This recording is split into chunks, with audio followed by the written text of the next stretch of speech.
அதாவது நேற்று அதிகமாக ரொம்ப மழை பெஞ்சதுனால இந்த பறவைங்க 2ம் நம்ம வீட்டு ஜன்னல் மாதிரி இருக்கிற இடத்துல உட்காந்துருக்குங்க.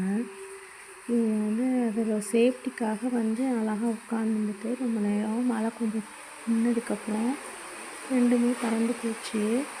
ஆனால் ஃபஸ்ட்டு பெண் பறவை வந்துச்சு. அதுக்கு பின்னாடியே இந்த ஆண் பறவை மேலே உட்காந்துருக்கு.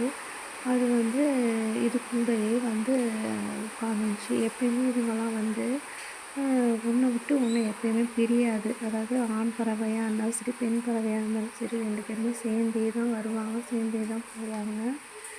இவங்க 2 பேரும் இப்படி இருக்கிறத பார்த்தா நமக்கே ஒரு சந்தோஷமாக இருக்குது. அதாவது ஒருத்தரை விட்டு ஒருத்தர் பிரியாமல் இருப்பாங்கன்றது இதுலேருந்தே நமக்கு தெரிஞ்சுக்கலாம். இது மாதிரியே நம்மளோட வாழ்க்கையும் இருந்துருச்சுன்னா நம்ம ரொம்ப சந்தோஷமான நிலையில் வாழ்க்கையை அனுபவிக்கலான்றது தெரிஞ்சுக்கிறோம் இது மூலியமாக.